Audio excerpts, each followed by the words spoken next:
Indian hospitality industry veteran, hardcore professional, formerly educated at the Institute of Hotel Management in Mumbai, which is famously called the Dada Catering College, under the legendary Miss Thangam Philip, late Miss Thangam Philip. So I passed out of the Catering College in 1974, campus selected onto the Indian Hotels Company, TAJ, worked over 50 years in the industry at different capacities. So from the Taj Mahal Hotel Mumbai, as a food and beverage specialist, I was actually transferred and posted in different locations in India and also overseas. From a management trainee to a food and beverage director, to a general manager, to a regional vice president, heading certain geographies in South, I had the fortune and privilege to work for the Indian Hotels Company, of the Tata Company, Tata Group, Taj, right from a management trainee to the eventual position of COO for a new brand called the Gateway, the Taj Gateway, which I launched, and then went on to become the MD and CEO of Roots Corporation, which owns the Ginger Hotels. So it's been a great journey for me over the last, from 1974 to 2015, when I finished my term with the Indian Hotels Company, and after that I came back to my home city, Bangalore, and then I decided to give it back to the industry by setting up a consultancy company.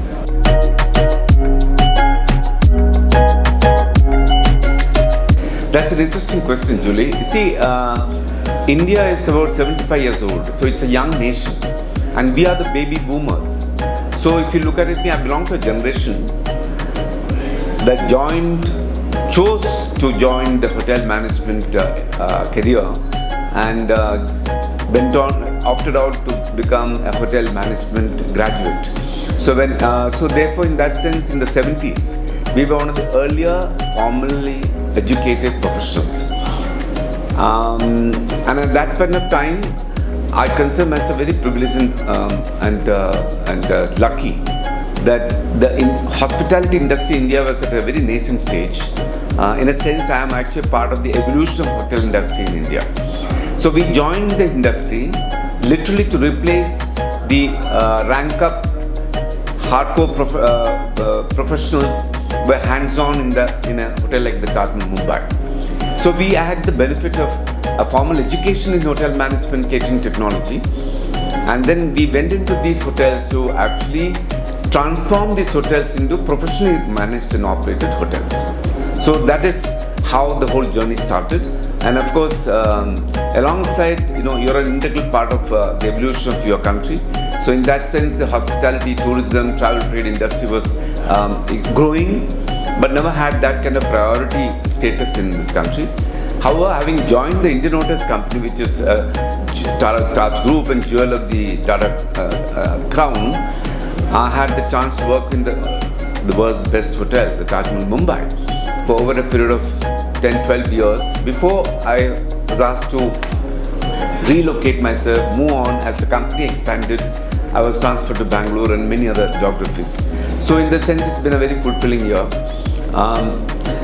The notable achievements of my career has been that from a management trainee in a hardcore area like the food and beverage, I was the banquet manager of Taj Mahal Mumbai. You actually, the first 10 years of your life, let's say 50 years, so 40 years of Taj service, the first 10 years you are actually at a supervisory level. You are actually working hands-on with the operations team. Then you get into the middle management level. And then beyond the middle and management level, that's a head of departments like director of food and beverage, front office director, engineering chief engineer, executive chef, and then you move on to become the general manager of the hotel, which is the leadership in a unit, a profit center. And then over a period of time, you actually get exposed to not just only operations, but you also get exposed to projects, you get exposed to communications and marketing, you get exposed to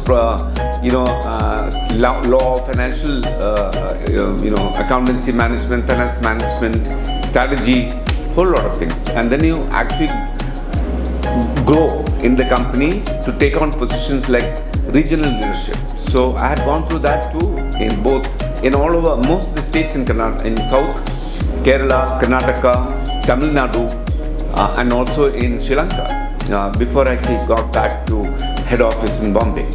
So, to answer you specifically, consultancy, Turnstone Consultancy, when I came here, I realized that I have this 40 years of experience and knowledge and exposure. I must give it back to the industry. So fortunately, in terms of actually, it was not necessarily for commercial earnings and intent. It was more for giving back to the industry. So I came back to Bangalore and looked around, and I had a lot of friends, and then I decided to start this TURNSTONE Hospitality along with another partner, Rishad Minocha. And then the most exciting phase of that was that when I decided, okay, we all dreamt to create management operations companies. So I got an assignment somewhere near Bangalore to set up a new concept of smart business hotels in cities. Smart business hotels. That means actually like mid-market, incorporating all the modern designs, technology, concepts meant for, especially as designed for the Gen X and Gen Y generations. So I had the credit and the opportunity to build a new brand, and it was called Purple Cloud. So we built this hotel. I mean, we were engaged to complete this project for the owner of the building, asset owner, as well as the person who leased that property. And then we created this brand, 40 Rooms Hotel. And so all the learnings of Ginger, where I was the MD and CEO, fresh from Ginger, I sort of incorporated. And that is what India's answer to what we call transit hotels near the international airports. So this is one of the achievements of my consultancy. So talking about Turnstone Hospitality, raison d'etre. The purpose of this consultancy, by what I got into is, we were all, the 4 partners that we had are 120 years of experience in the industry. So we are not greenhorns, we had all the exposure, and all 4 of us are different in our subject matter specialization. So one is a finance, one is a technology, I'm an hardcore operations and strategic leader, and then you also have a business development. So how do we want to differentiate was that we found out that many of the consultancy companies in Indian hospitality are major companies which are dwelling in a lot of transactions, feasibility reports, which are basically, a lot of statistics that come from the internet and all that stuff. We want to make sure that it is actually bespoke, it's done especially tailor-made for each client, and we ourselves would get involved in actually getting the data, gathering the data from the market. We'll do everything that will reflect our integrity, because we come from the Tara Group. We want to do everything that actually would be implementable. We want to do everything that actually would make sure that the return on investment and the feasibility and the viability of the project is safeguarded. We would always we said that in terms of integrity and also in terms of predictable analysis, we would ensure that the viability report, feasibility report, or turnaround management that we do, we speak the truth and tell them what the reality is. It could be sometimes inconvenient, it could be uncomfortable, but in business, one has to actually understand that there are failures, there are successes, and there are realities. So I would compare that with the doctor. We want to be the doctors in the hospitality industry. How the doctors actually approach their patients, What do? They actually sit and listen first, understand the problem, and then in the process they are actually evaluating on the basis of your symptoms. Then they actually order an investigation, and then they do test reports, and then they evaluate what are the root causes of the issues that this particular business is having. And based on the root causes, we do a lot of interventions. We also actually look at innovations. How do we combine various ideas, modern, past lessons, contemporary realities, and also how the world is going to, what are the new technologies that are coming, bring in all that onto the table for solutions. So therefore that's how we do it. So as like a doctor, we ensure that we are fully engaged and committed to ensure that the patient That means in case it's a law-speaking hotel, or if there is a turnaround required in terms of people's issues or process issues or product issues, we are fully engaged with them.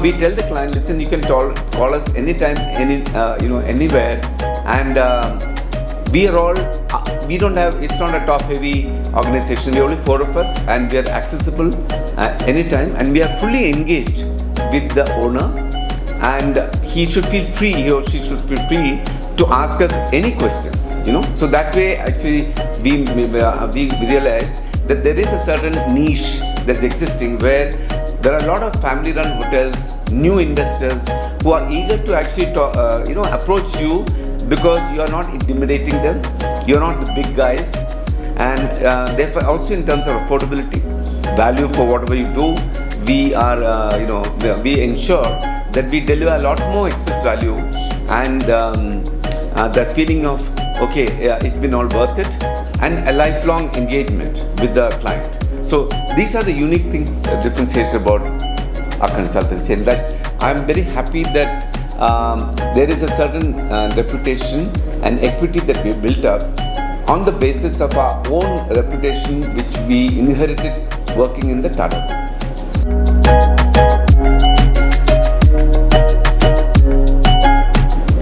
Very interesting question. Yeah, I can tell you about 2 examples, true story, live examples. One was at the early stage of my consultancy when I came back from Mumbai after my, finishing the term with the Ginger as MD and CEO of Roots Corporation. Came back and I started this, and my whole interest was actually to build a management operator company with a brand.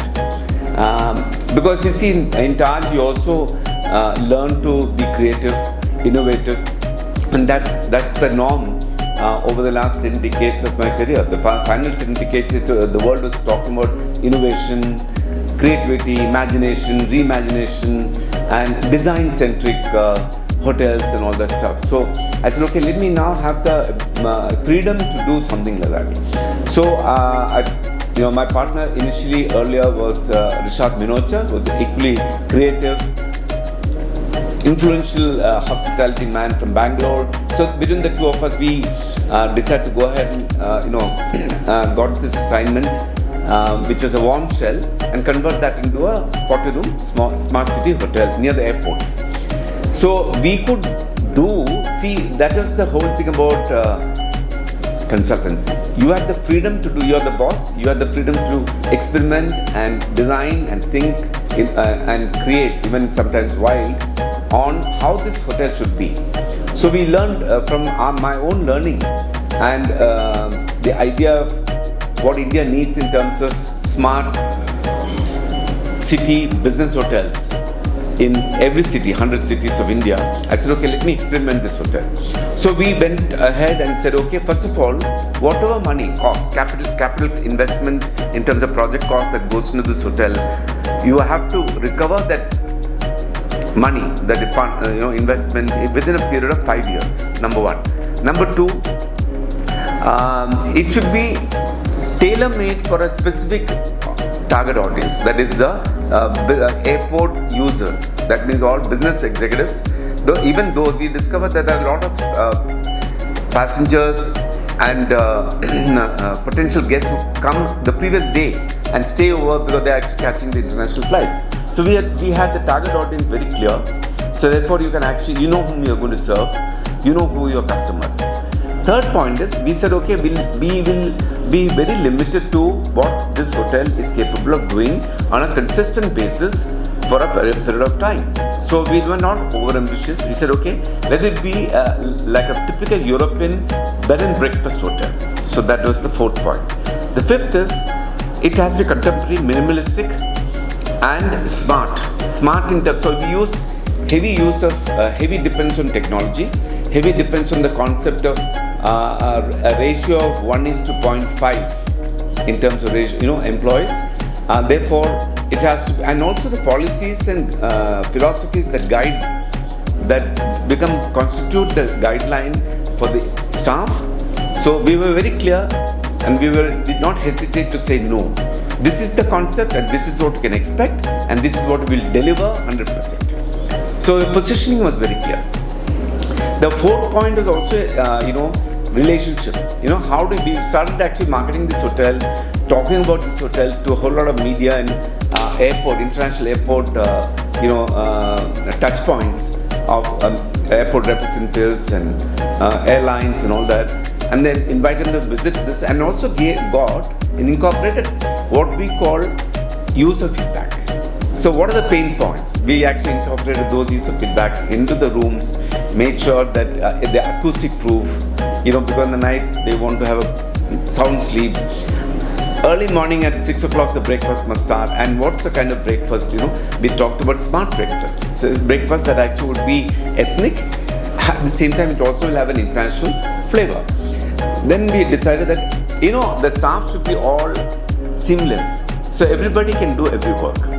Then the other most important point was that we also outsourced all the functions which could be outsourceable. It could be finance management, all the back-end managements, engineering, security, housekeeping, and even the kitchen. The catering part also was outsourced to a caterer. So it became a revolutionary concept, though it of course is prevalent in all over the world, in the developed world. But in India, actually translating this into reality takes a lot of gutsy decisions, and a certain daring. And because I was an operator, hotel manager myself, I knew that I would be able to do this for a 40-room hotel and experiment. And experiment we did. And from day one, the guest was so delighted, thrilled, because it was unobtrusive, seamless, easily, check-in, check-out kind of processes and facilities, and you leave all these guests to themselves. They only want to have a comfortable room. They want to be efficiency should be more than a service. This personalized service, more of efficiency, right? So they will help themselves.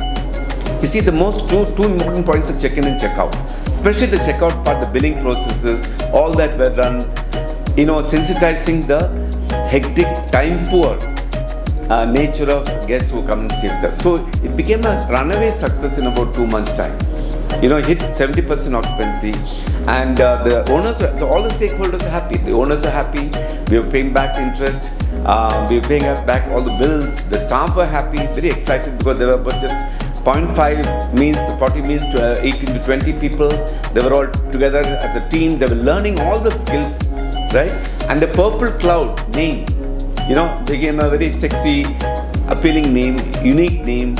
And we also created rooms that are exclusively meant for ladies, lady travelers. Security, safety, hygiene, eco-friendliness, environmental sensitivity, all that were primary examples for this. So this was a small hotel, but it actually created a sensation in among the users that were in the Bangalore International Airport, and also affordable pricing. We ensured that even though the occupancy was picked up at around 70%, we had dynamic pricing. So we could actually even sell the rooms twice, during a 24-hour period, right? Turnaround time was much less. So all the different techniques of smart city business hotel management were applied in this particular hotel. The other example was about another warm shell project in the industrial business park in Bangalore, owned by a famous Bollywood actor. They were stuck. So his finance manager approached us and said, listen, the banks are not accepting our proposal for a detailed project report, because they feel that there are a lot of filters the bank were employing post-COVID for the hospitality industry.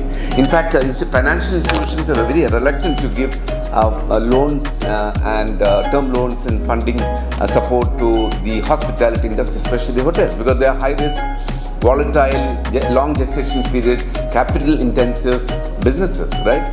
So we worked on this and understood, we do what we call the SWOT analysis. What is the, where is it that, and also kind of understand what are the expectations of a financial institution. So we tweaked it, remodeled it, because it has to actually be there is a tendency for many hoteliers, owners and builders and investors today to look at every hotel project as a 5-star, 4-star. You don't necessarily have to be. The whole world is changing, exactly like European trend and American trend. Hotels are now becoming more of lodging spaces with bed and breakfast, all-day dining, basic minimalistic kind of facilities, and leave the food and beverage experiences maybe to an outsourced caterer, or let them walk out to a downtown hotel. There are so many standalone restaurants and coffee shops all across the place. So why do you want to invest in expensive facilities and things like that? Give them what they really need and concentrate. It should be accommodation host guest. That means the lodging guest centric concept. Okay, so we tweaked it, and then the success was when we submitted this to the client, the feasibility report, viability report, what we call the detailed project report, and the public sector bank, a leading bank in India, went through it, accepted it, and gave them the funds. So that was another success story.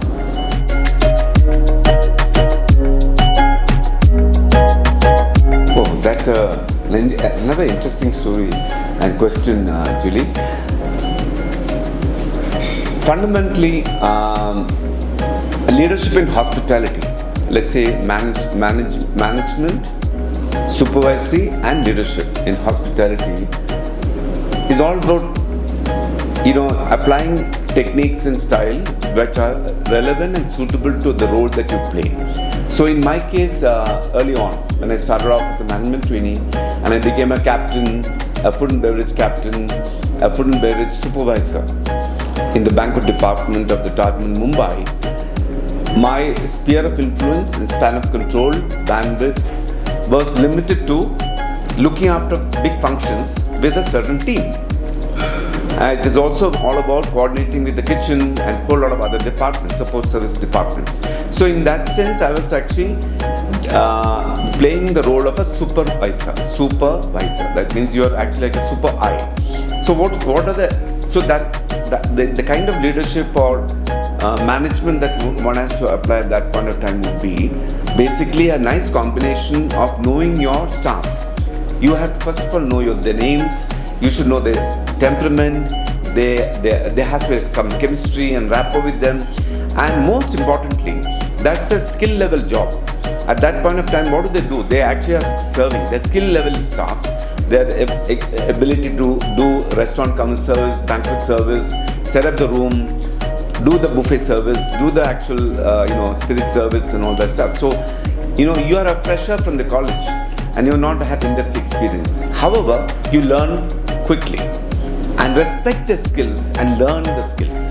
So when they know that you can also do the same thing what they are doing, or you're actually expecting them to, you're asking them to do, then they respect you. So you have to learn the skills. You have to demonstrate in person, physically, that you are also capable of making setting up a buffet. You're also capable of doing a flambe service. You're also capable of actually doing sit-down service, silver service, right? Silver service is a very special technique, right? In college, when we third year when we passed out and all that, there is a certain tendency for you to slow down. So back in a real life hotel, that's what you are expected to do. So the more skilled you become as a supervisor, the higher the respect for you, right? And this respect comes out of professional respect, right? And you work along with them. You have to be tough, you have to be firm, but you don't necessarily have to be, insensitive. You have to be sensitive too, right? When it is work, I would actually equate the hospitality leadership and management very similar to the armed forces, like say the army, right? There's a hierarchy, respect. There is a certain discipline, huge discipline. At the same time, there's also the camaraderie. There's a relationship. So we learned all this very quickly in the shop floor because of the huge legacy that the Taj Mahal Mumbai has. It's an ocean. It's an institution where you learn so many things, not necessarily recorded anywhere. Every day you learn from every senior. You see, you absorb, you immerse yourself in that kind of culture, and you learn, nuances. And there are, mind you, when I joined the Taj Mahal Hotel Mumbai in my supervisory position, I was much younger than the stewards. I was much younger than the head waiters. I was much younger than the cooks, right? But yes, there was a certain amount of reluctance in the part to, accept you as a supervisor, because they say, hey, look, who's this guy? He's come in with this theoretical knowledge, but we are all experts in our skills, right? Can he come over to the kitchen and cook a dish for me and then serve it for 100 people? So you also show respect for that skill, correct? So that is at the supervisory level. Once you go, elevate, grow into from a supervisory level to the mid-management level, that means you become a restaurant manager, banquet manager, you are the thing.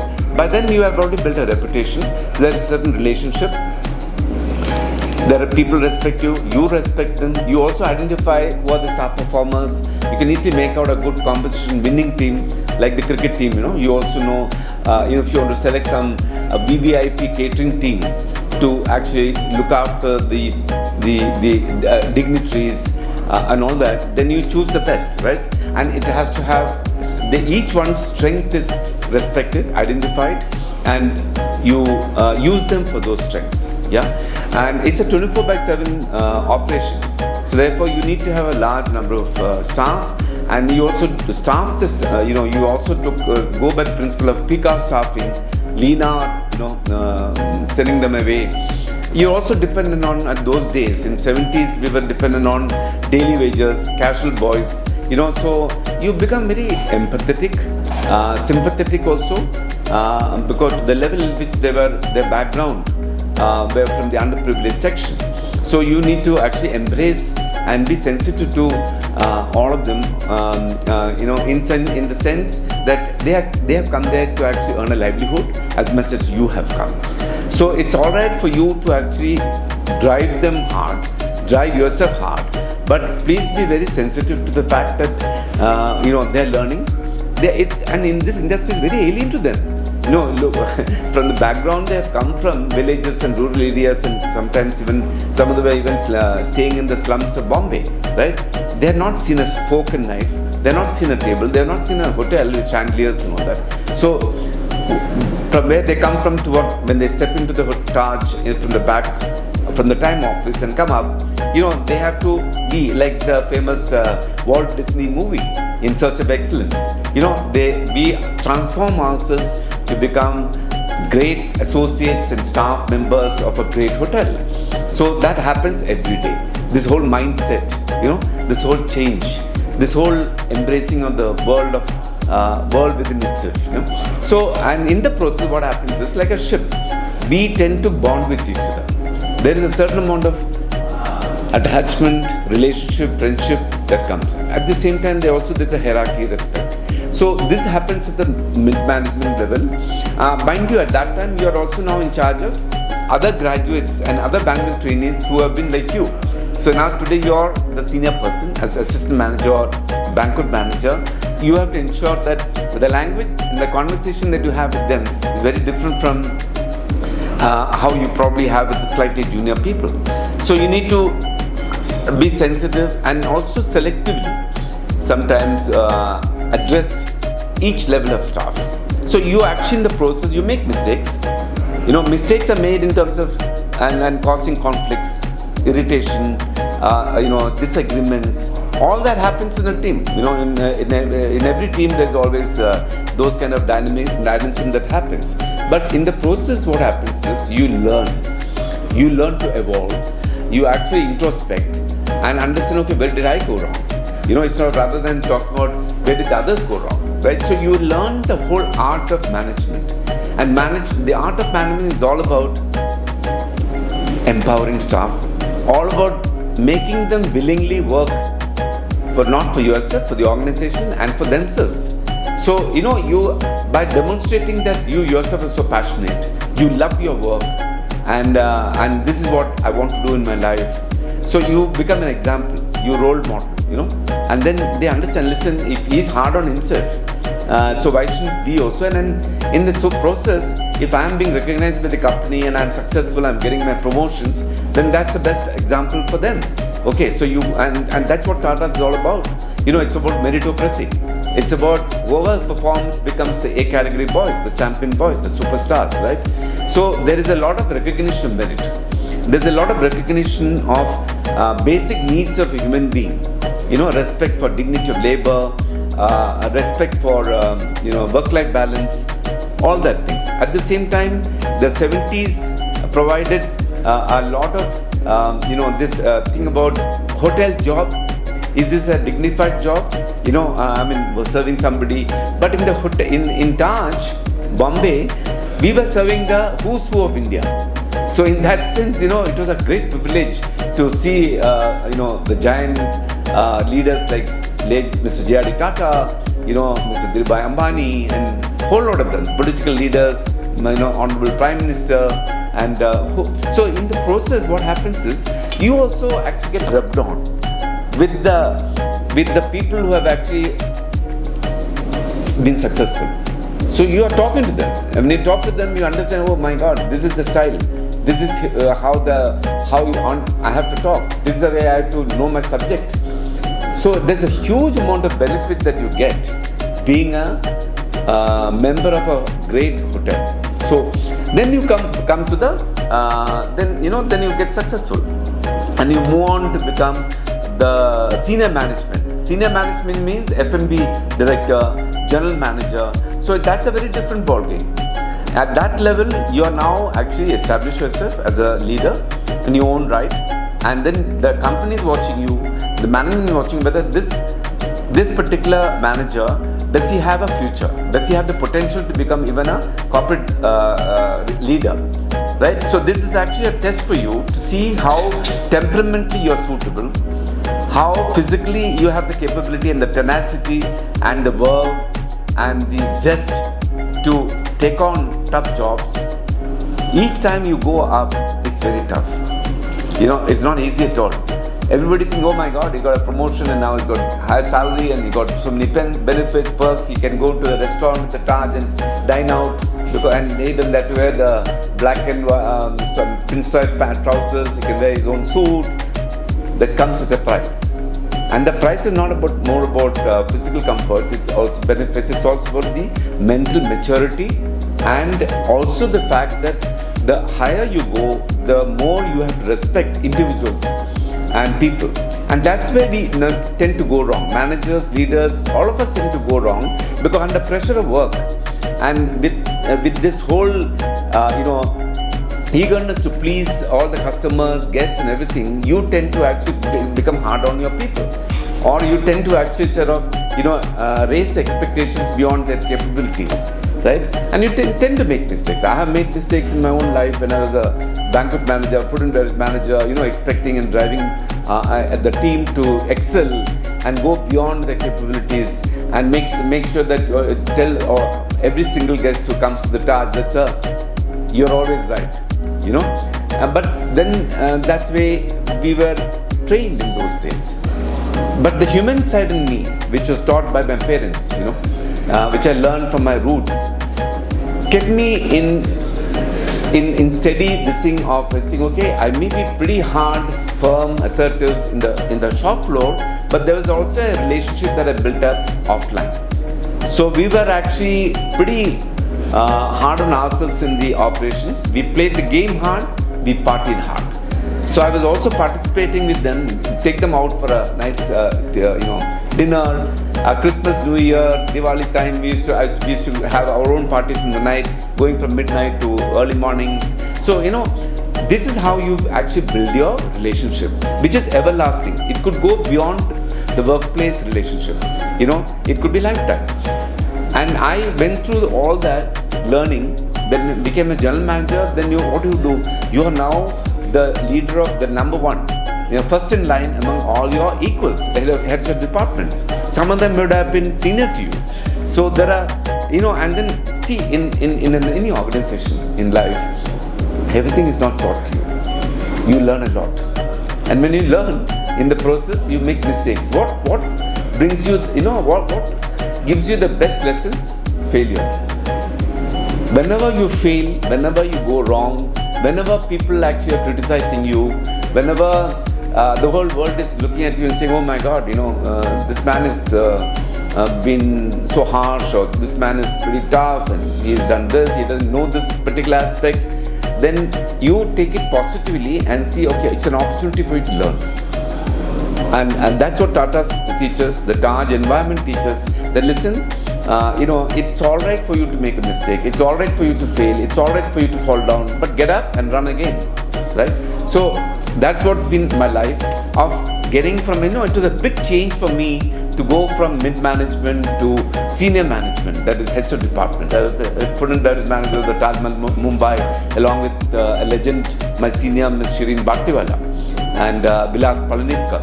I was wearing an assistant F&B manager, the whole old TAJ. I was in charge of the entire old TAJ, and it was a great, adrenaline was going up, and it was a sense of pride for me, even to tell my father, mother and my sister. But then I was of course married, so even to tell my wife Geeta, who actually was in a completely different space, it was a great sense of pride. But I said it comes with a certain responsibility, correct? Then I became the general manager. First as a GM, it was a very different thing. You go beyond your heads of department associates. You are responsible to the state, to the government, to the local municipality, to the local stakeholders, owners, community. So, and you are like a public figure when you are a general manager of a TAJ hotel, right? And also in the hospitality.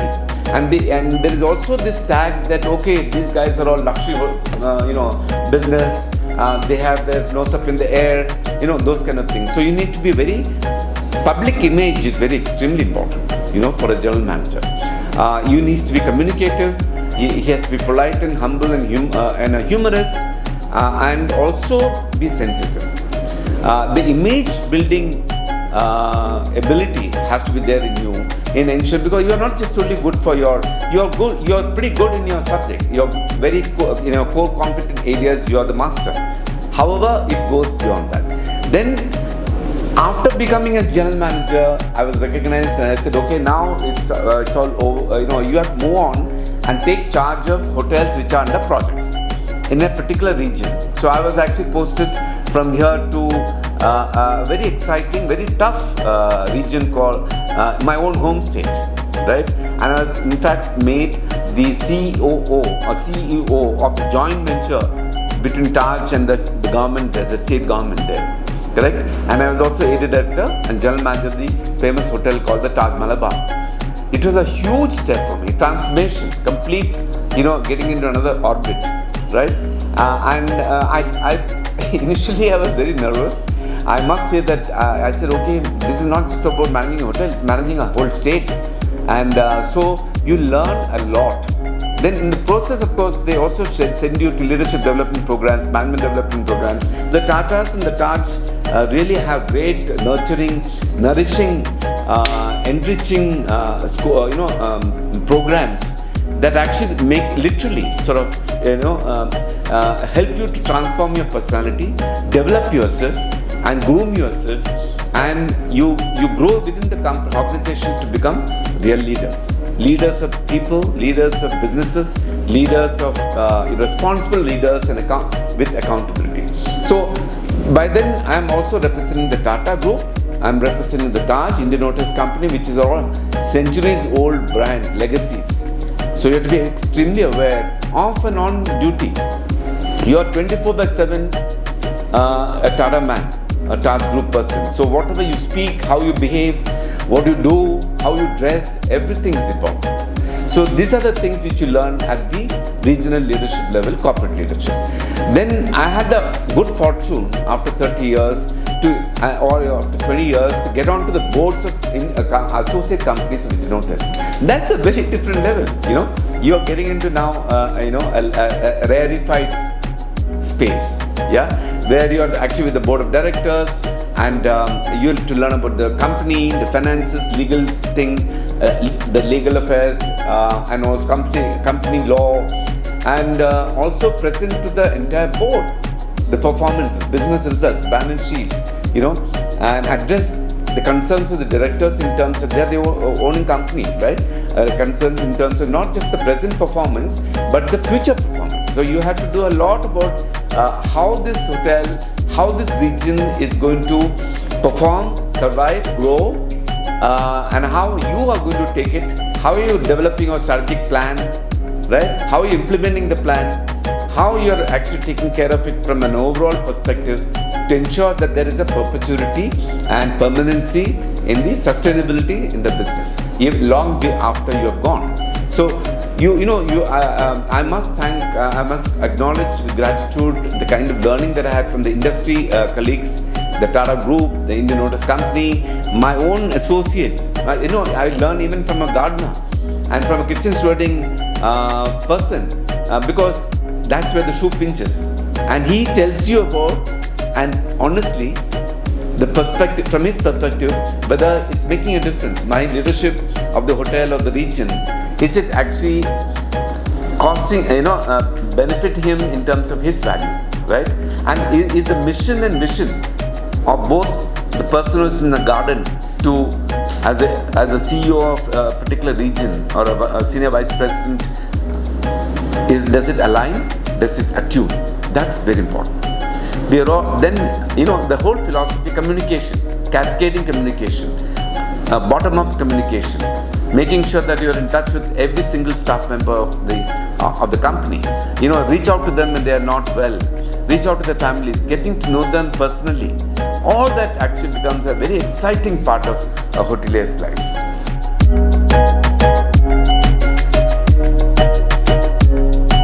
Yeah, I must say, Julie, that's another very interesting question, which is very relevant. So, what are the challenges of the industry today in India? At a macro level, hospitality industry is an integral part of tourism and travel trade. However, having been exposed to overseas destinations where those countries are well versed in tourism and frontier tourism states, I have learned a lot, not just only at the hotel and company level, but at the government level. How do these governments of these countries prioritize in tourism, travel trade and services sector? They give very high priority to the extent that this particular sector becomes a serious player in terms of economic contributed to the economy. In India, tourism actually, travel trade together contributes about 10% of the GDP. However, it's a large country. Tourism necessarily is not occupying, the mind space of the top leaders of this country, whether it's a central government or the state government. Because there are so many other sectors which are priority sectors for the government. So the first thing that they should do is to actually understand the potential of tourism. So I have written on behalf of the TURNSTONE Hospitality, along with my partners Manish Jain, Shishir Mathur and Shivdas, we had developed a concept called business hotels. Smart city business hotels, smart business hotels in cities. This concept, we actually developed a presentation and I sent it to the Prime Minister's office and also the Tourism Minister's office in the central government, as well as to certain governments of the states. The whole basis of this conference, we took a lot of cue and research from China, which had become a developed economy. What did they do in terms of hotel industry, tourism industry? There's a lot of lessons to learn from them. Because the size is more or less similar, much larger country China is. So if you look at the comparison in the statistics and data, we are nowhere near where China has reached in terms of infrastructure for hospitality. We could be maybe not even less than half the things that the China have done. So the recommendation was that how about truncating business hotels? See, business hotels in the city, whether it's all the metro cities in India or the tier 1, tier 2 cities, they are very different segment to leisure hotels. So we need to segregate that. So therefore, business hotels constitute in fact the mainstay of hotels in India in terms of international travel. We have more and more business travelers and investors and entrepreneurs coming into India, corporate leaders coming into India than foreign tourists. In that sense, I'm talking from the developed world. the Western Hemisphere, correct? They all come and stay in this international gateway cities of India, large, major international and national major domestic brands hotels, right? So they are large business. So this business hotels contribute substantially to the annual total gross revenue of hotel industry. So, however, therefore, they don't come under the tourism. The issue about infrastructure status for hotel industry is all about how the central government and the state governments convince the large masses. How do they address in terms of an electoral message that okay, we are now going to actually support the tourism industry. It's a hot potato because the tourism industry is still considered to be a rich man's sector. It is meant for affluent society. Therefore, it's not necessarily politically prudent for the political leaders of a country to actually accord beyond a certain level status and priority and benefits to the tourism industry. Having said that, so this concept that I have developed talks about identifying business hotels which are infrastructure, integral part of infrastructure for the developing economy in India.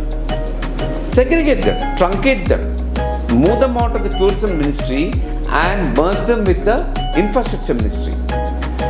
So today, we are going to have 40 smart cities. There's a mission for the government of India to develop 40 smart cities and 100 airports. We would be missing the bus if we do not include business hotels to be part of this airport, railway, road transport and bus transport. Hotels become an integral part. You travel from A to B point, but where do you stay? You need to have an overnight stay, right? So business hotels become an integral part. Mid-market smart business hotels was the concept that I have actually presented and appealed to the Prime Minister's office, the government of India and state governments to consider segregating them from the tourism ministry and making them part of infrastructure ministry. The moment you actually become part of the infrastructure, India needs another 500,000 mid-market rooms, smart rooms, okay? The statistics today is almost 3 million rooms in the entire country. Only 10% are branded and classified. Do you know that? 90% of them are still in the unorganized sector and family-run business. That's why it is still in the unorganized sector. See, economy can develop only if all this unorganized sector, businesses move on to become organized sector. Then the government also gets the benefit of contribution from the taxes and revenue rates and all the stuff that this industry earns, right? And government must actually mandate that slowly all the hotels which are licensed in the country should be classified. That is one. Secondly, segregate between business hotels and the rest of the hotels. All the other categories of hotels can be segregated, can be under the tourism. But business hotels should have a separate licensing system because that cater to the economy of the country, to the billion frequencies of domestic travel as well as outside travel. So this is one of the main points that I wanted to talk about in this, as part of this, question that you asked, that how do I look at the overall status of the industry and the importance of the hotel industry vis-a-vis the economic development of the country.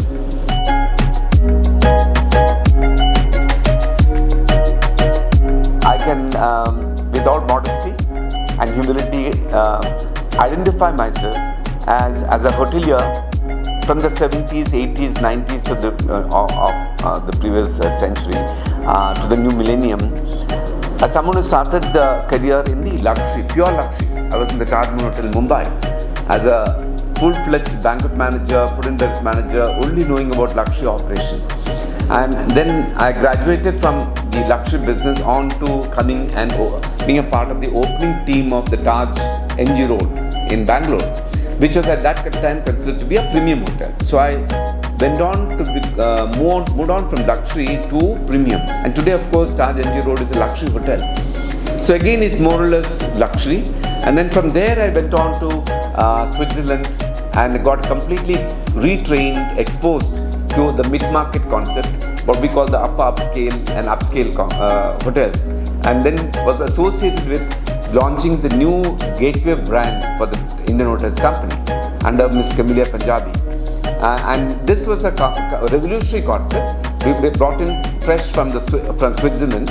I was staying at Zermatt with Silo Hotels in Switzerland, right on top of Mount Alps.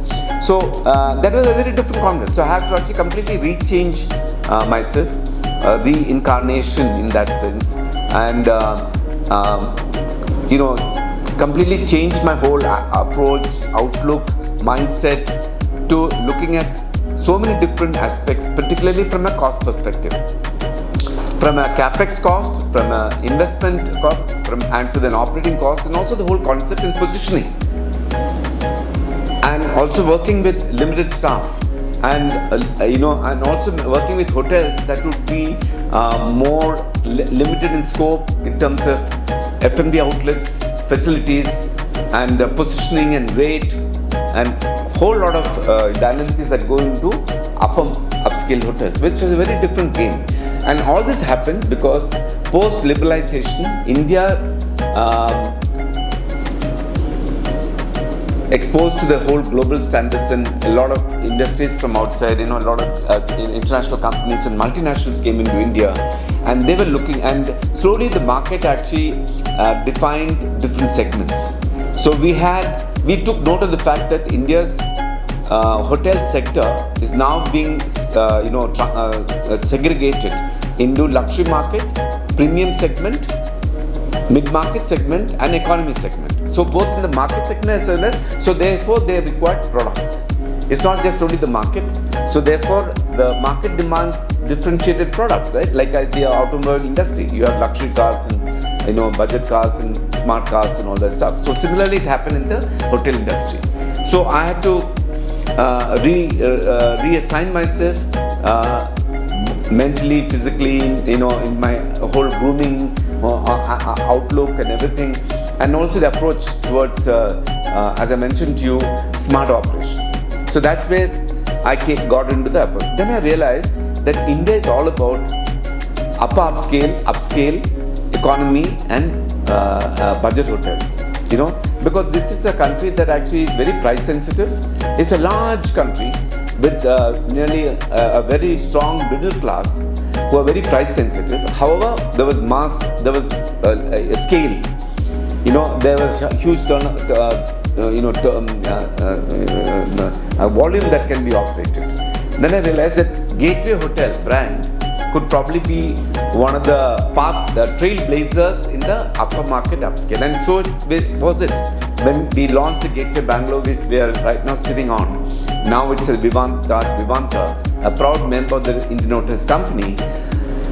It created a sensation because the owning company of this hotel actually managed to get from month one a lot in terms of the return beyond expectations, because our GOP was around 50% to 60%.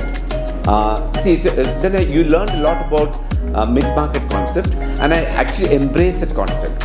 So I became actually identified as someone who actually was the gateway man, the TAJ gateway man. Okay, and I went on to become appreciative of how to operate hotels with optimization of costs. How to actually convert fixed costs into variable costs.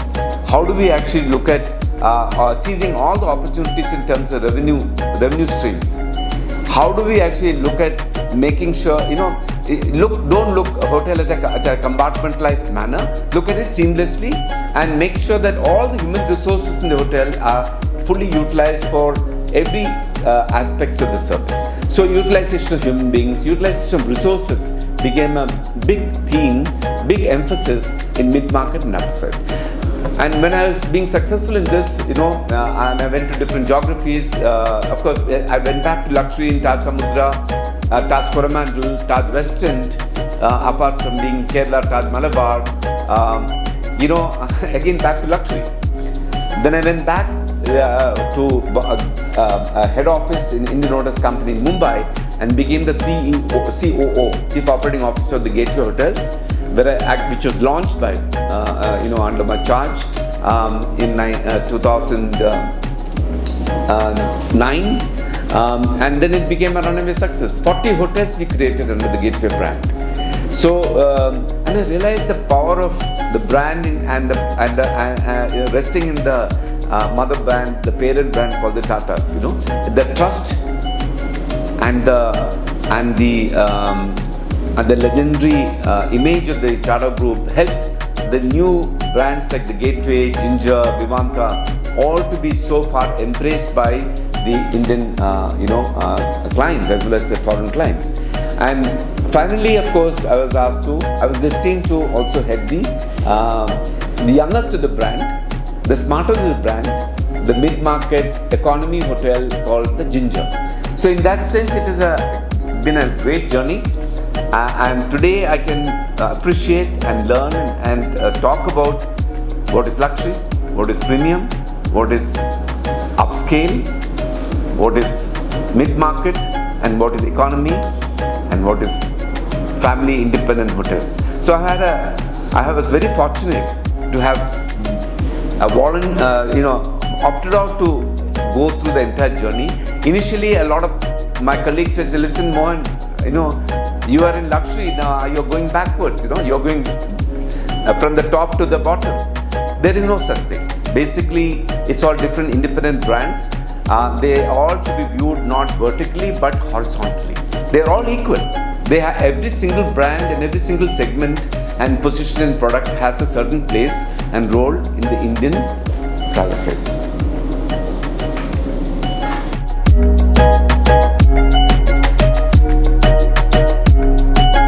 Well, let me share with you my Sri Lankan experience. I was actually asked to go to Sri Lanka. I was posted there as the General Manager of the TAJ Samudra, as the area GM for Sri Lanka and Maldives, and also was in the board of TAJ Sri Lanka.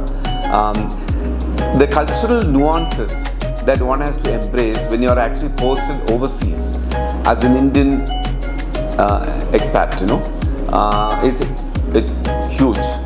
Yeah, you have, especially in friendly countries like Sri Lanka, which look up to India, right? So when I landed there in Sri Lanka, the first, few things that I decided that I must do is first learn the language, read about Sri Lanka, their history, their culture, their food, their religion, and also what are the sensibilities and sensitivities of the community, different sections of the community, how is the political atmosphere in the country. So you have to actually learn everything. You cannot be in a cocoon only just managing a hotel. You are now representing your country.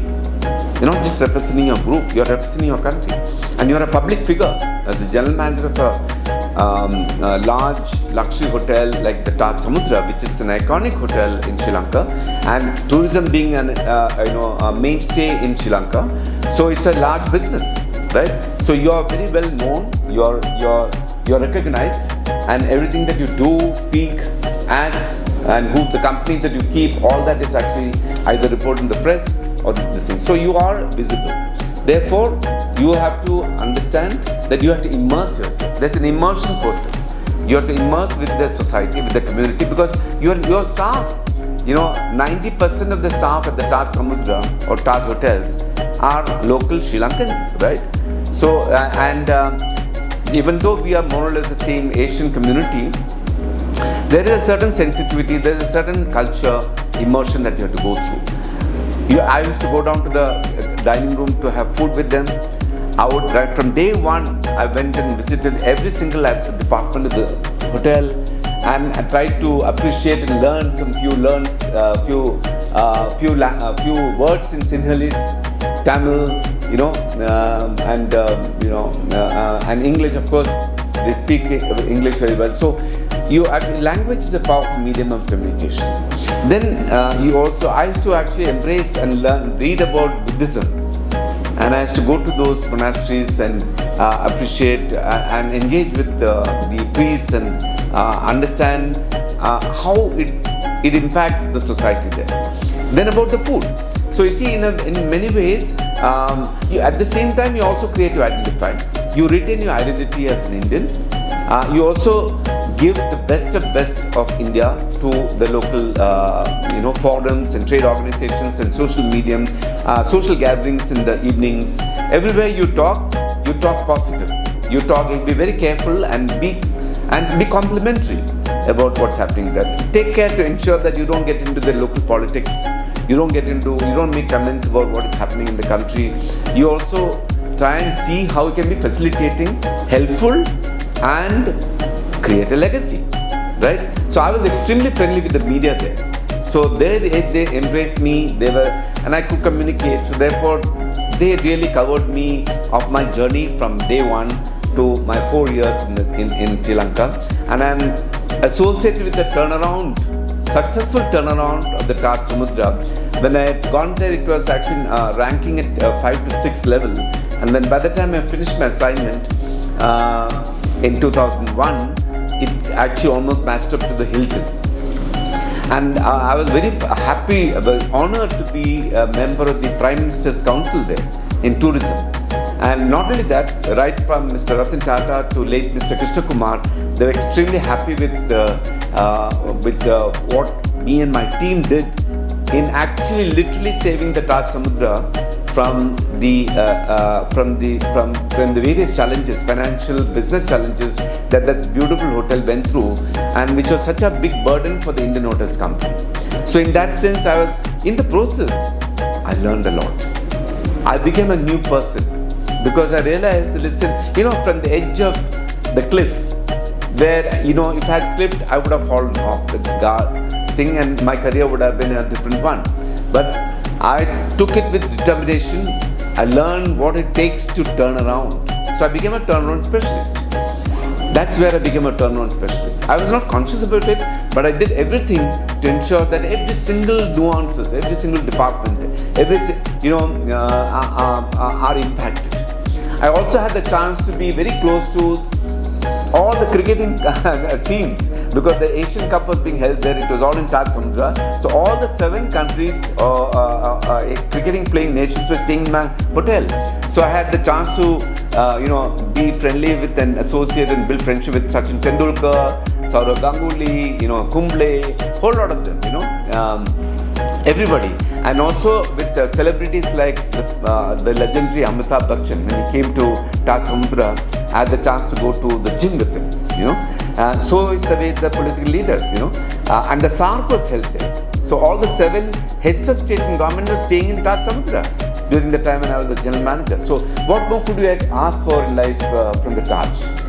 I had this golden career and journey with this noble house.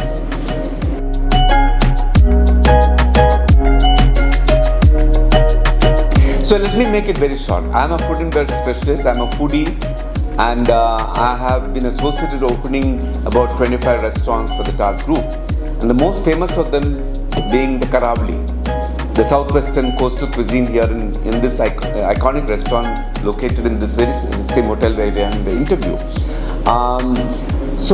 The trends today, the southwestern cuisine, Karavli, is one of the few restaurants in Asia which have actually traveled through 25 years or 30 years of its existence. Hardly any brands or restaurants actually last more than 5 to 6 years because the concept gets exhausted. However, look at what Karavli has done. It has actually improved on its own, and I must give compliments to the original concept was conceived by Camellia Punjabi, and then we worked on it, and I was so happy being from the south to actually explore all the southern regions and communities that Karavli represents, like the Bun community and the southwestern Konkan community, starting from Goa to Mangalore to Tellicherry to Malabar to different places. And then I decided that if you say, a food and beverage outlet, a restaurant can last or as good as its chef. And it's not, it's more of art, more of skill than science. Consistency, which is the main thing. for a restaurant to survive. So we had recruited at that point of time a very bright young man called Naren Timaya. And he became a chef there along with Sridham, Bernadette, myself. And then we decided that, we are all transient creatures, we pass on. But somebody has to stay on parenting this restaurant, Karavali. So it was actually against the grains of an organization, big organization where everybody gets transferred. So I wrote a special note, appeal to the MD of the company, Mr. Kerkar at that time, Camellia Punjabi, at the top, at the corporate leadership that, if you want Karavali to actually continue to become an iconic restaurant, if you want the concept to be successful and tell the whole world that Karavali will continue forever, then you have to keep Naren Timaya, the chef, the young chef at that time, in the same hotel. And he was also prepared for it. He was open for it because he was so excited about the fact that there is so much more to do about Karavali. And I'm credit to him, he has over the last 20 years since he's been here in the same very hotel as the executive chef and the parent, the foster parent of Karavali. He has explored the various new nuances and aspects of Karavali. So we started off as a seafood restaurant, talking about bun food, Malabar food and all that. But he realized that there is a trend happening in terms of vegetarian food. So today in the selection of 45 to 60 items in the menu, you'd be surprised to know that everybody thinks Karavali is a non-vegetarian seafood restaurant. No, it also has substantial number of vegetarian dishes because that's a trend. So that's what we are talking about. If you can keep your restaurant and your food outlet in tune with what is happening, because it's changing consumer needs and changing lifestyles, changing habits, food habits of the region, then you can survive. So the future is all about health food, organic food, vegan food, wellness food. Today India is actually a developing nation, soon to become a developed country. What does it mean? It means 40% of Indians are living in cities. And those 40% Indians are almost about 300 million people or 400 million people. Out of that, at least 90% of them are having at least 2 meals or definitely 1 meal outside in a restaurant. That's a lunch. Imagine if you keep having this rich food, oil rich food, or food that actually has a lot of these chemical substances, food preservatives and all that, Ajinomoto and colors and all that stuff, then it's going to impact your health. And health is the number one concern for the corporate India. You have all the opportunities, but you're time poor, long hours, high pressure executives across this country are looking at, embracing healthy food. And what is healthy food? What is wellness food? What is vegan food? What is a balanced diet? That has now become a big debate. Big hotels and big restaurants have to seriously look at shifting their whole repertoire of dishes and menus to food that is nutritious, diet conscious. At the same time, it should be the main challenge of the future restaurants and food trends is going to be, how do you make delicious food healthy? Healthy food delicious.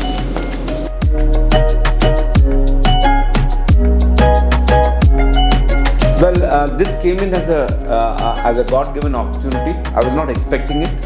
I in fact got the extension when I was due to retire to continue as a CEO of Gateway Hotels, and I was sitting cozily in my corporate office in Oxford House, right behind the TAJ Hotel in Mumbai.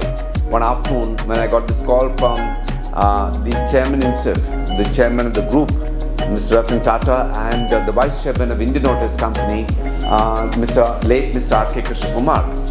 The rest is history. They summoned me and gave me a brief and said, listen, you are chosen, given your background of exposure to the mid-market hotels and the kind of specialization that you've done and exposure and the years of service with the company, we want to retain you and get you on board of the Roots Corporation as the CEO and Managing Director of the Ginger Hotels. waited for a moment and was, introspecting. Just give few seconds to think over. So late Mr. Krishnakumar turned around and said, "What is there to think? Just go there and take charge, like a dutiful soldier of the Tata Group." And so did I do. I went over, gave up everything. I said, so now I started off at the TAJ luxury. Now my final years of a long career with the Tata Group, I'm now going to be in the youngest brand of the group, TAJ, the Ginger. So it was in trouble. When I walked into the Vikoli office, corporate office of Ginger, I was given the brief by the MD of the company at that time, and he says, the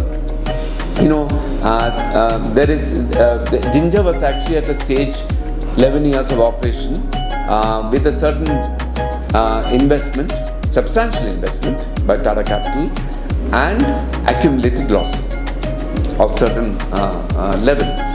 And I was told, listen, you have this period, 1 year, and you have to actually turn this around and make it into a profitable venture, right? So I took it as a mission. Unless you do it with a missionary zeal, and I told my family, who already anyway had given up on my quality time with them, though I managed to maintain that for a long time. My daughters are now in the colleges, and my wife being fully engaged in social volunteerism, realized that okay, he has another mission to do with the Tata. So I went over, and 24/7 I stayed very close to the head office, and I decided, okay, let me do my final act. So there were already 20 odd hotels existing in different parts of the country, right from Assam, Agartala to Trivandrum, and the other way around, north to south. So my first job was, okay, let me get back into being a general manager. Let me get back into operations. So I spent time in every single Ginger hotels, and I entered every single Ginger hotel unannounced from the back end. See, because as a doctor, as a turnaround specialist, as somebody who wants to transform it, you need to understand what is the current status. You have to understand what are the challenges? Where are the challenges? So I found that the challenges are there hugely in the operational area, because operations of the hotels, the operational side was largely neglected. It was actually a concept that talked about command and control. It was driven by technology. TCS was, of course, the software masters of this particular brand, and the corporate office decided command and control. The prices. So the unit was actually just headed by a junior manager of a hotel with very limited staff, largely outsourced.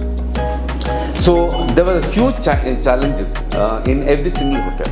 So I decided that I'll go and stay in every single hotel. Every single hotel I stayed and corrected all the basics. The basics: hygiene, safety, discipline, skill level, training, processes, systems, policies.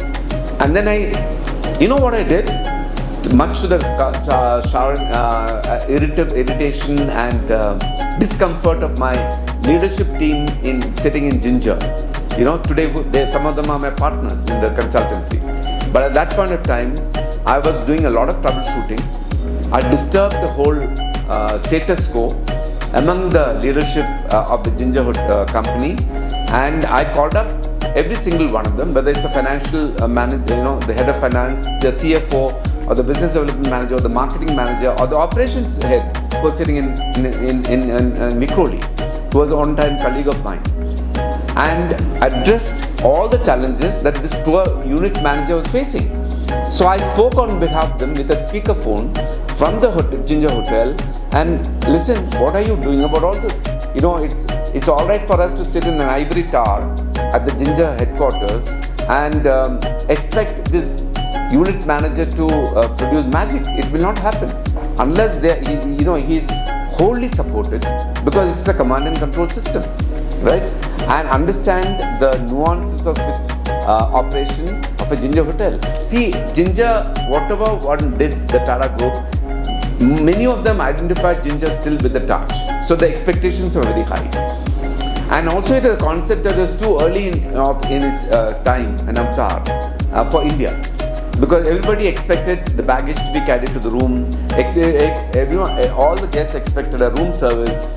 All the guests expected a slightly bigger room and all that. But over a period of time, we managed to get the market accept the fact that, this is like how you go to Europe. When you go to Europe, you have a small sized room, 180 square feet or 200 square feet room, but it has to be design centric. It has to be sensorial. It doesn't have to be expensive and luxurious. It has to be sensorial. It has to be sparkling clean, hygienic, and smart. Efficiency wise, the technology that you deploy should be as good as the technology that you deploy in a luxury hotel. So, design, technology, hygiene, sensorial aspects.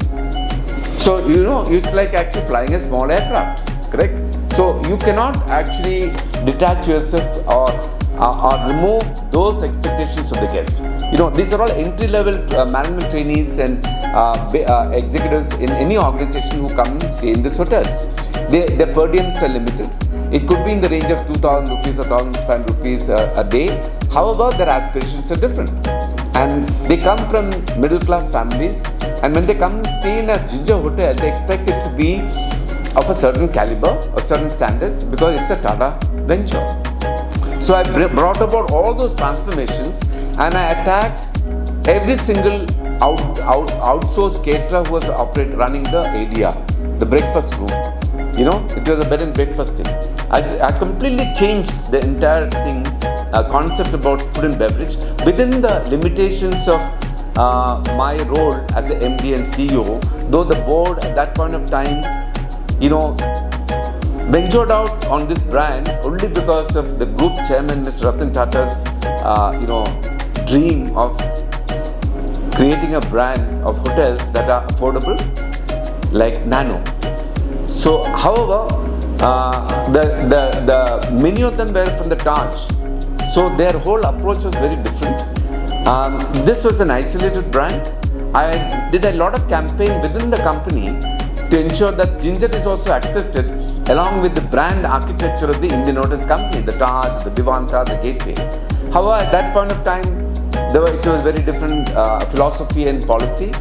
But I'm very happy to say that the brand Ginger, the name itself is so exotic, so lovable, gingerful, I would say. So it became an imagination for whole of India. I was very active in the media.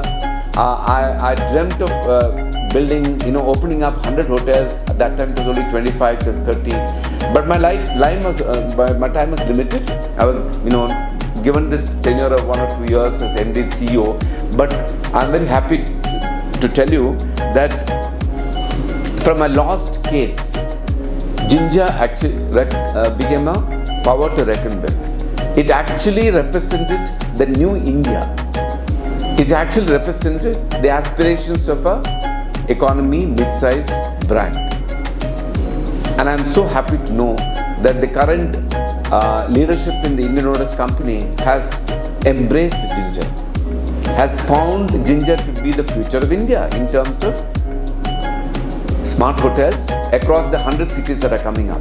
So it's like, and today the world also embraced and accepted the new concepts called Marriott's Moxie, this mobile city hotel in Dubai. So, it is all going to be full of hotels that are affordable, investment friendly, healthy return on investment, at the same time also efficient, tech driven, and smart. That's what the new generation expect. They want unobtrusive service. They want lodging space to be, basic thing. Sleep quality should be good. Hygienic. Just a breakfast is more than enough. But anything that works, anything that you actually feature in a Ginger hotel has to be super efficient. It has to be very high design centric. Has to be smart, has to be sensorial, and has to be bright and high energy. So that's the image of a Ginger, which I'm so happy that I contributed my best at that point of time.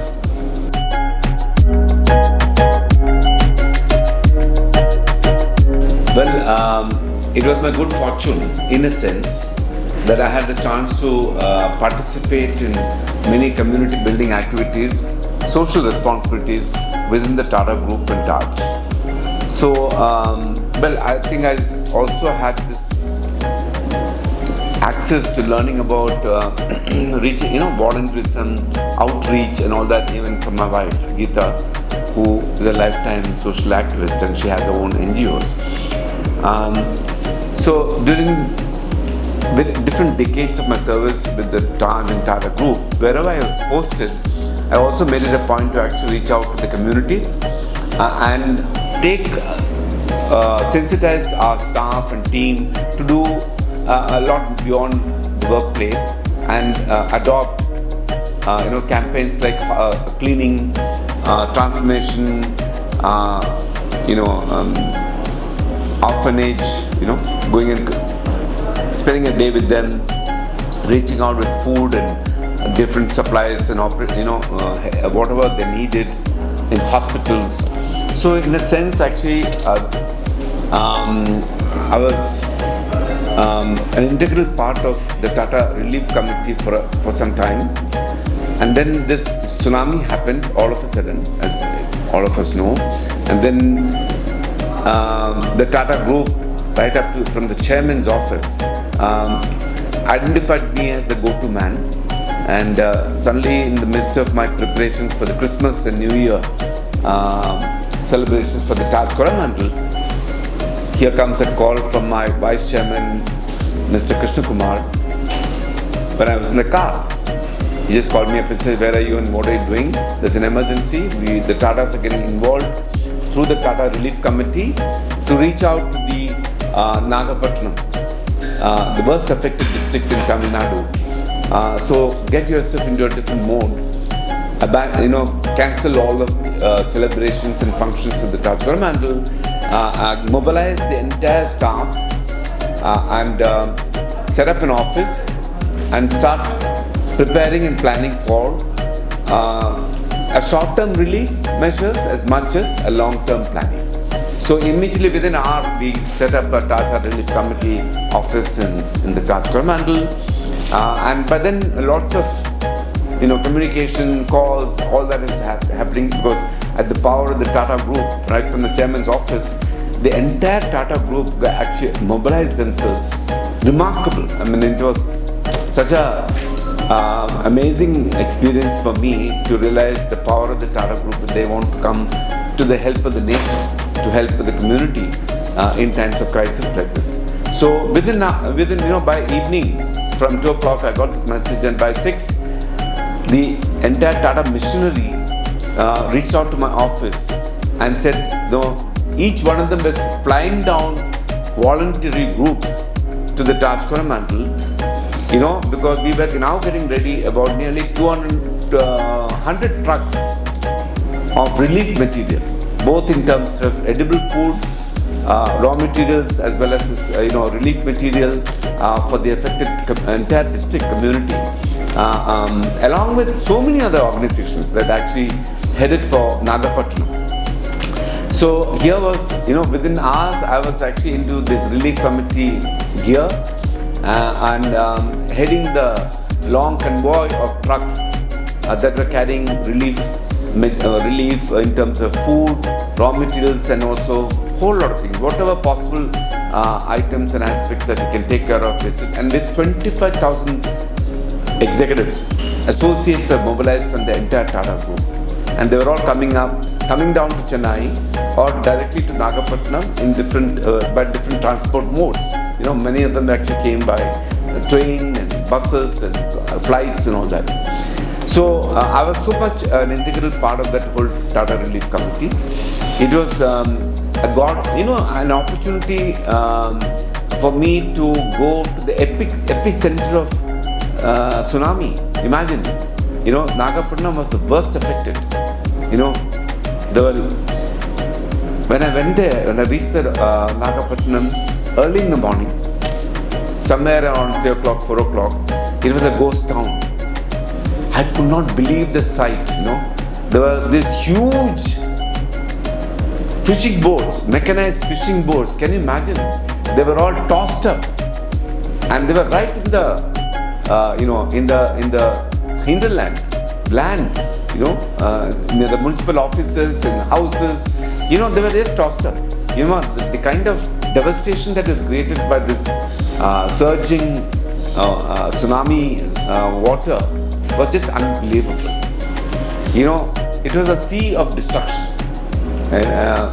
And then by the time we reset, there was a lot of, the floods have receded, the water has receded, and we saw dead bodies. We saw of both human beings and animals, and it was just a unbearable sight. But I realized that we as Relief Committee Task Force to gather the courage and the energy and the will to start somewhere. And there was, India is a great country. There are so many organizations and so many of the villages and panchayats and communities. Everybody was around there. So under the direction of the district magistrate and the collector and government officials, we were all, and they knew that we had already communicated to them that the large force from the Tata group are coming with a lot of relief supplies. So the Tata Relief Committee in that sense was highly respected, recognized, and so therefore we were already given a certain area to get in and do the relief with this. So we divided ourselves. That is also a call for leadership. So a couple of us who actually got into this leadership role, I remember a colleague from Tata Steel, then Tata Motors, TCS, Indian Hotels Company, whole lot of Tata companies, and especially those companies which are located in Tamil Nadu itself. They could galvanize a whole lot of people, family, friends, everybody came as a volunteer, and we didn't know how long we were going to be there. But our mission was to ensure that all the survivors who are rehabilitated in the refugee camps and schools and colleges and temples and churches and everywhere were first of all provided with relief material, relief food. And relief food meant actually raw material.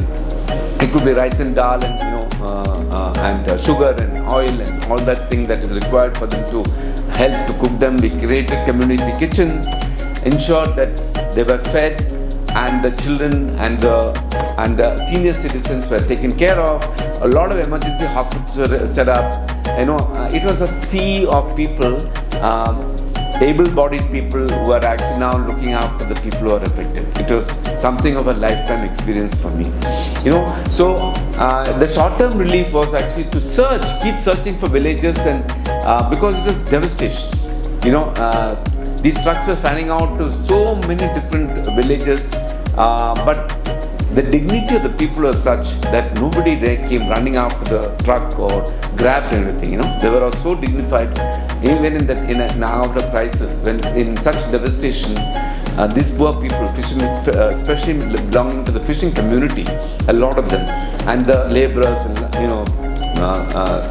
underprivileged section of the society, they had a lot of dignity, they had a lot of discipline, and they were so grateful for all that the entire system in India was reaching out to them. So it was a humbling experience for me.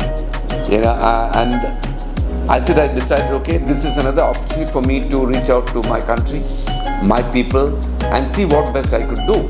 And there was this huge organization group, an industrial house standing behind us, saying that every possible resource will be provided. All it needs is your empathy, your commitment, your energy, your sleepless nights to ensure that these people get relief for the next few days. So that first week we stayed back in Nagapattinam. It has been recorded by Reader's Digest, by the way, this article, and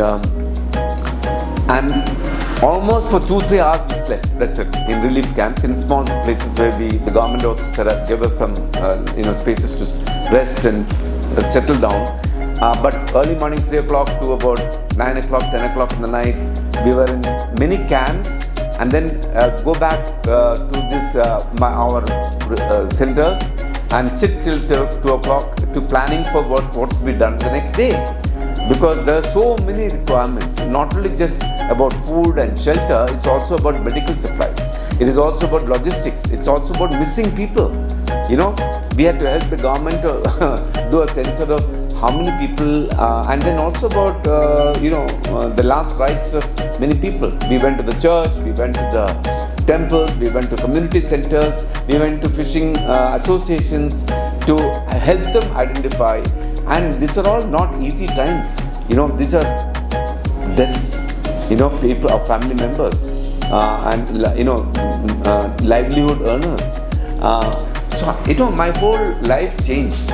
I realized and that, what it takes to actually go through this kind of unexpected. Just imagine they were all sleeping in the night when this huge ocean just swept them, across from the sea. Then we also got involved in long-term plan. The Tata Group, the chairman himself, he was so empathetic, so kind, so sensitive about the faraway place. But I said that whatever the Tata Group could do in terms of a long-term solution for them, we will do it. So within the moment it comes from the chairman's office, then things work much faster, right? So we identified the architects who could actually design and develop earthquake-proof, tsunami-proof housing. Can you imagine? The Tata Group, the Tata Relief Committee developed a concept within a week on how to build 1,000 houses. 1,000 houses at a cost of 1 lakh rupees a house, and give it free. This will be offered to the most deserving, and with the help of the government, identify deserving community people, members of the fishing community who are the worst affected. Alongside so many other organizations who also got into housing development, we decided and committed for 1,000 houses, and we built them, within a matter of 6 months to 1 year. So that was a long-term commitment. So during this long association, for a year-long association with this particular Tata Relief Committee, when of course I got back into the Taj Coromandel within about a month and started getting back into my daily work, operating the hotel, managing the hotel. But the hours each day we devoted with the Tata Relief Committee office in Taj Coromandel on how to actually plan, design and develop this whole project, about 1,000 houses for these people, and and so it was a great experience. So in the process, I learned what it takes to actually do disaster relief. So disaster relief was it's a different ball game altogether. So from then onwards, my whole outlook towards life changed. I said it's not just only about corporate life in terms of profitability, balance sheet, bottom line, top line, revenue, managing of people or processes, design, networking and social life. It's also about, playing a responsible corporate citizen's role in reaching out to communities who are in need.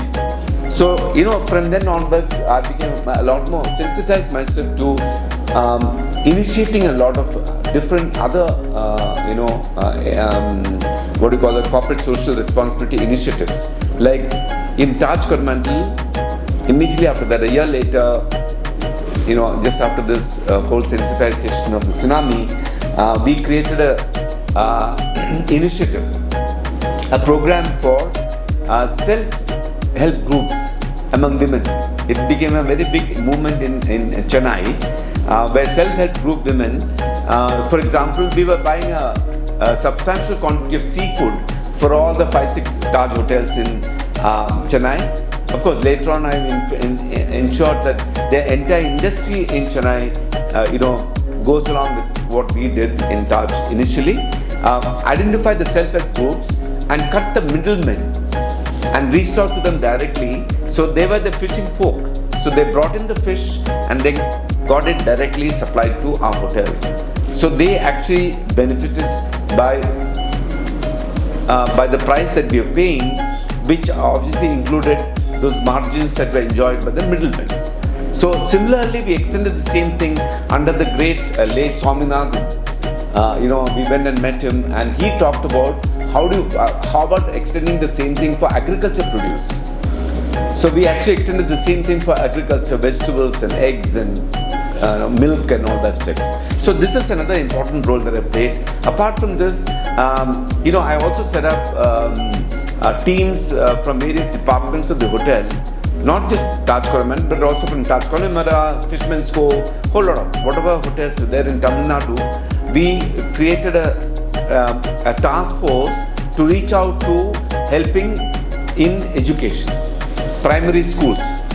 Any one of us can go over and take classes for the primary schools on civil rights, the whole lot of things, basic responsibility of a citizen, language training, whole lot of things, whatever the school required. And even also extended up to, supporting them on desk, for the children, for the benches, blackboards, then a whole lot of basic amenities are required for the toilets. So that was another move that I was involved in. So my life changed after tsunami, to put it shortly. Since then, I have been devoting a lot of my time every year to some mission that would actually make a difference to the underprivileged society.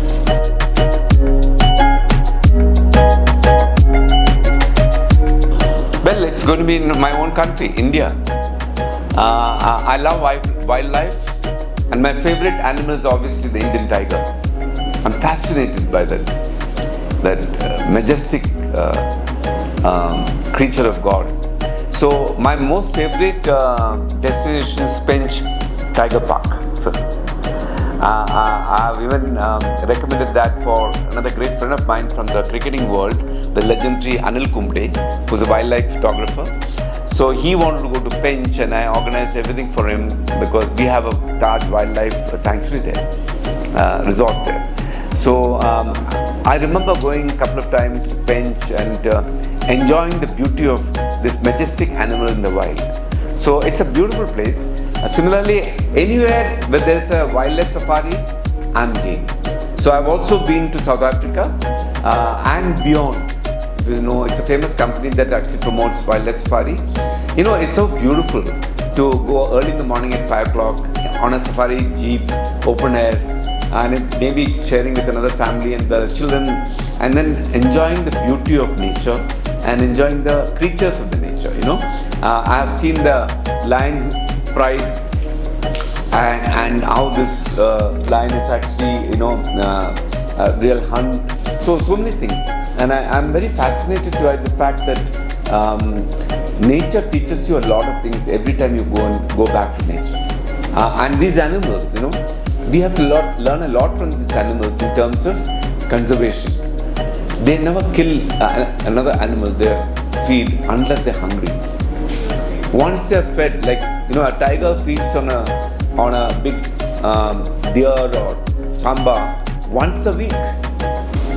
And then after that, so many deers can just pass by, but he will not attack. So that's, there is no such thing as greed. They go and live in line with what they need in life, and they're happy. They're sleeping most of the times. So it's a fascination for me experiencing wildlife.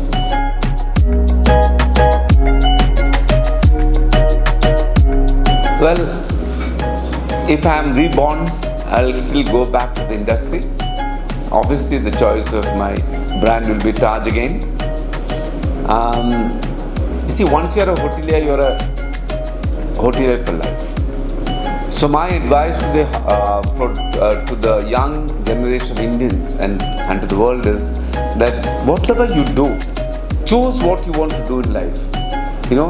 Don't choose a job, choose a passion. Choose what you enjoy the most. Choose what your heart says as much as your head says, right? Once you choose, you be the best in that. So that means you actually actualize your potential. Be the best in whatever you do. That would be my advice to all the youngsters. And be a responsible citizen of the country that you live in. Make a difference, because you're born fortunate. If you're born in a middle class, you're obviously born fortunate, because you can't choose your parents. You're born where you're born, right? And if you happen to be born in a house that has helped you to grow and move you, freedom from hunger, freedom from shelter, freedom from education, from health, all that, and you have had chance to grow up not worrying about all these basic necessities of life, and when you actually grow up and be lucky enough to get a livelihood job, be grateful, be humble, be sensitive, and make sure that your life is a very transient, short span of period. So during the time when you are living, try and see how much you can give back. Try and see how blessed you are. You don't necessarily have to get the approvals of anyone. You can just stay blessed by looking at yourself, talking to yourself, and being yourself. You can, all the strength, energy, and emotion you can generate from within yourself. If you believe in yourself, you be confident about yourself, right? And once you're confident about yourself and you discover your best, like this interview, I'm giving my best, right? And whatever I know in my life experience, I'm sharing with the whole world, and with no inhibitions at all, because I am what I am. So therefore, that's what you should grow up to be. India has a great place in the community of nations and in this planet, right? We have to be a responsible nation. It is not just about being a superpower in terms of being a military superpower. You have to be a soft power. You have to tell the whole world about what our ancient philosophy is. It's about, this whole thing about peaceful coexistence. So in that sense, how can all of us, the young generation, whatever you choose to do in life, make a difference to the society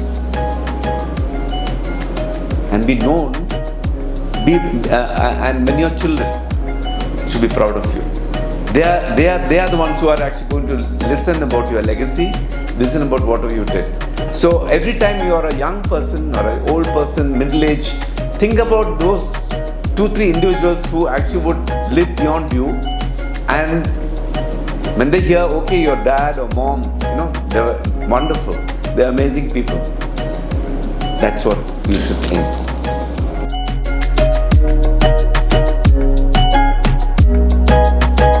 That's an interesting question. I'm glad that you asked me at the final,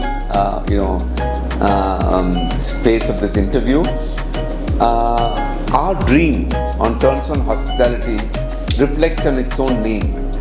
The name Turnstone means the cornerstone, and the word turn came around from my own reputation and image, or I'm known as the turnaround man, turnaround specialist, and I always was fascinated with that word, turnaround leadership, turnaround specialization. And by accident, I found myself actually in a turnaround role in many of my assignments beyond the gateway as GM. When I went to TAJ Kerala, it was a turnaround assignment. When I was posted in New York at the Lexington Hotel, it was again a turnaround for a period of time before we actually decided to disinvest in the US and then bought the other properties. Then I was assigned this job in TAJ Lanka, which was a complete turnaround, total full-fledged turnaround management of the TAJ Samudra. Later on, it was also the TAJ Westin, TAJ Coromandel. So in a sense, turnaround actually in a way is also equal to the role of a doctor in transformation of his patients, right? Making sure that whoever comes to him go back better in health. So that's what we are talking about. The health of the business, health of the assets, health of the brand, health of the people. That's what my concern, So I've been living and breathing and talking and dreaming of turnaround management in my career. So in TURNSTONE Hospitality, we have 4 partners, right? So these partners are masters of their art, their subject matter. Manish Jain has been a CFO and finance expert in the hospitality industry. He's worked in TAJ and Marriott's and a whole lot of other companies. Then comes Shishir Mathur, who was with Ginger as a business development head, and earlier to that he was also in the operations in South. So he actually comes with a lot of strategic and marketing ability apart from business development. Then comes Shiv Das, who has worked all his life in the Taj and Tata's, associated with IT, technology. So within the 4 of us, we bring to the table a lot of expertise. So our dream is that we will now focus on, first of all, we'll build a reputation for being totally credible, trustworthy, personally involved, and very, very keenly committed to follow-ups and engagement with all our clients. So in case when every time we get a new client, we tap ourselves and say, listen, we also have existing clients. So we ensure that the customers, the clients that we have are never forgotten. They're never diminished in value when we get a new account. That's one part. So that's the philosophy of being credible. We want to be known, remembered and respected for our credibility. That's important. That means anything that we do for a client will be authentic, credible.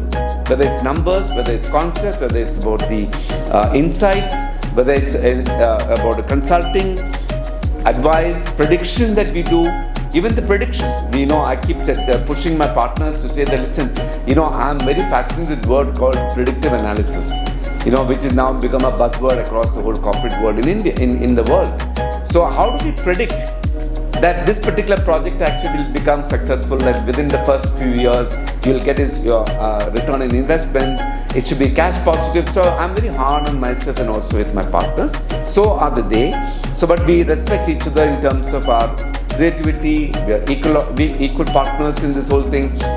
So our dream is to ensure that we become the masters and the best known for viability and feasibility report, which banks call detailed project report. We have now reached the stage of exceptional accuracy and uniqueness. So we have developed our own way of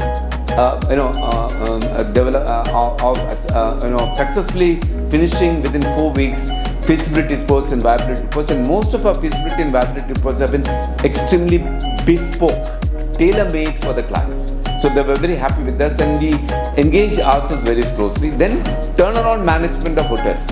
That is another thing. Any issues either the business faces or operations faces or the brand faces, challenges, downtime, profitability, loss-making organizations, issues with people. I'm an expert at that. So I want to specialize in that and be known as the turnaround specialist in India hospitality space. And the third is transactions, buy, sell. Shishir Mathur, Manish Jain, they're pretty much experts and specialists in bringing about successful transactional businesses. When India is actually becoming a hot spot for a lot of transactions that are happening. The world is coming to invest in many, acquiring new properties, acquiring existing businesses, merger and acquisitions, or even greenfield projects or brownfield projects. So in all these 3 verticals, we want to be the best in India. And I hope we will.